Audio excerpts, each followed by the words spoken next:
to this beat.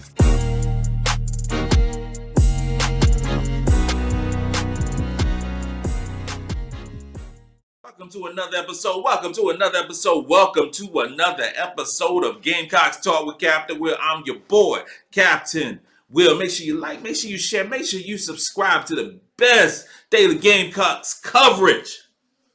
The best daily Gamecocks coverage you gonna get. You are now rocking with the best. And since you're rocking with the best, come rock with your boy, Captain Will. Yo, today's episode, we are talking about what Freshies will return to University of South Carolina Gamecocks women's basketball. Which ones will? Which one's gonna come back?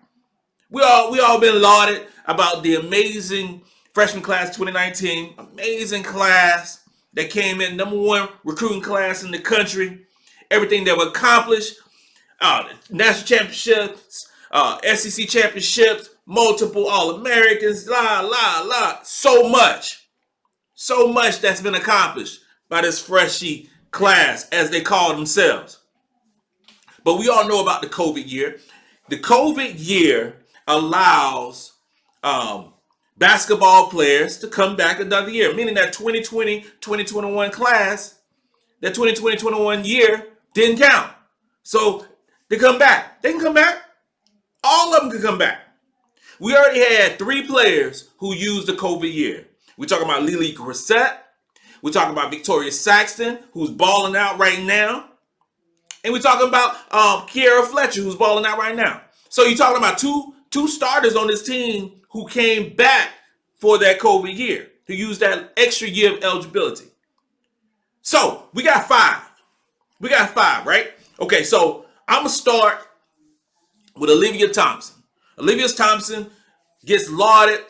See, this is the thing about Olivia Thompson, right? People forget, or people don't know, that Olivia Thompson was a baller at Lexington High School, was a baller, was a shooter, set all kinds of records at Lexington High School, okay?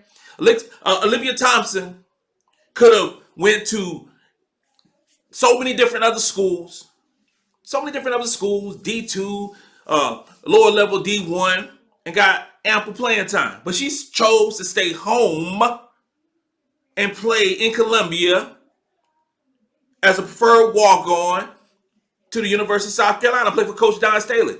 Who wouldn't? But Olivia Thompson will move on. She's already announced it. She already said, it was an interview, she already said that she will move on to do things other than basketball. So, Olivia Thompson, we'll knock that one out right already, okay?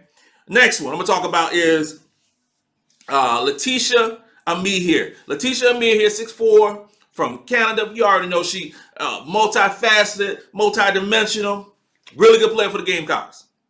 Right now, she is projected to be a late second round pick. Late second round pick to Dallas. That's what Amihere is projected to be right now, okay? Late second round pick. We all know, if you don't know, I'm going to tell you, because Captain Will knows, that in the WNBA draft, only thing is guaranteed is first round picks. First round picks. So, last year, Destiny Henderson was a second round pick by Indiana. It had to make the team in order for her to get paid, in order for her to have a guaranteed contract. So, put that in context. Laeticia Amihere is projected as a late second round pick to Dallas. I expect Laeticia Amihere to return to the Gamecocks and use that extra COVID year. 1, so she will start. 2, improve her draft stock. And 3, we all know about NIL. Amihere doesn't have like a real high valuation from NIL. So using all those 3 things, I expect Amihere to be back with the Gamecocks. Okay? Now we're going to talk about, let's talk about Zia Cooke. All right, Zia Cooke, 3rd team All-American, 1st team All-SEC, have an amazing senior season. Season. She has a high NIL valuation, meaning that she will make more money in college than her WNBA contract. Okay? We're talking about Zia Cooke. Make more money in college than she will offer a WNBA contract. And I say that specifically because right now Zia Cooke is projected as a late second round pick. Late second round pick to Chicago.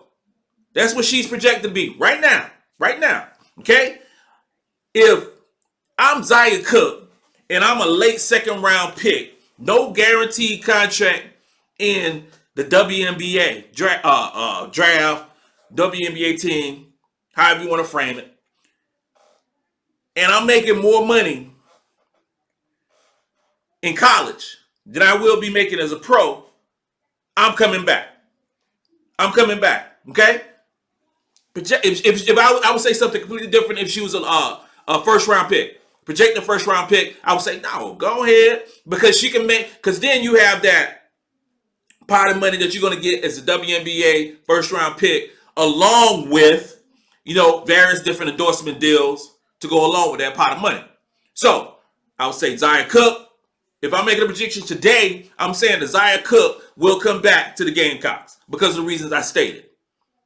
Come back for the extra year, improve a draft stock, become a first round projection, which I know she will.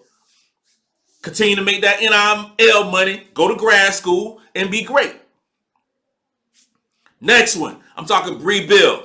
Brea Beal, in an interview, came out and said that she's going to take the time to make the decision, because you have 48 hours after your after your final game, okay, to make that decision to declare for the draft. So the Gamecocks play Friday. If the Gamecocks lose, which I know we will not, she would have to make a decision by Sunday.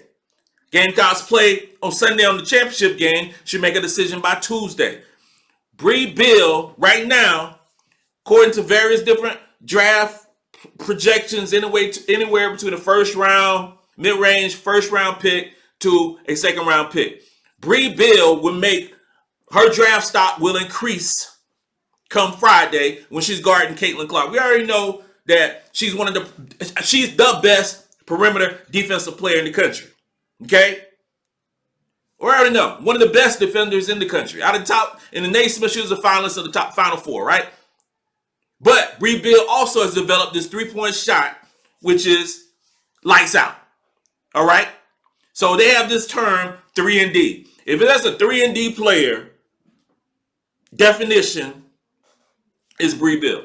Okay? So I project that Brea Beal will move on, get drafted, do great things in the WNBA, have crazy endorsements, and she'll go down as one of the best South Carolina Gamecocks to dribble a basketball. Okay? And finally, we got Aliyah Boston. Aliyah Boston, projected number 1 pick, high evaluation for NIL,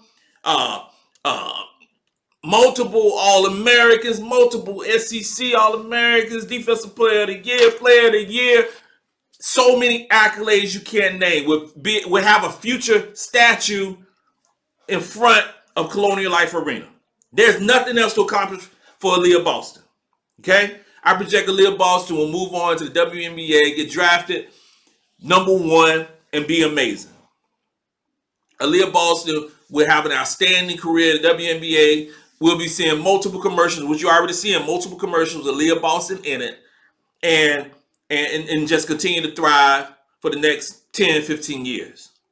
Those are my predictions for the Freshies going forward. And if it comes to pass, like Captain Will thinks it will, if we have Zia Cooke and Laeticia Amihere coming back to the Gamecocks to go along with his draft class that includes Full Wally, Tessa Johnson, and I still count Chloe Kitts, even though for the 2023 class, to go along with Raven Johnson, Sanaya Fagan, Breezy Hall, oh my gosh, Camila Cardosa. It's going to be an amazing year next year going forward. And like I always say, Dawn Staley just reloads. That's all she does. This concludes another episode of Gamecocks Talk with Captain Will. I'm your boy, Captain Will. You are now rocking with the best. And since you're rocking with the best, come rock with your boy, Captain Will. Let's go.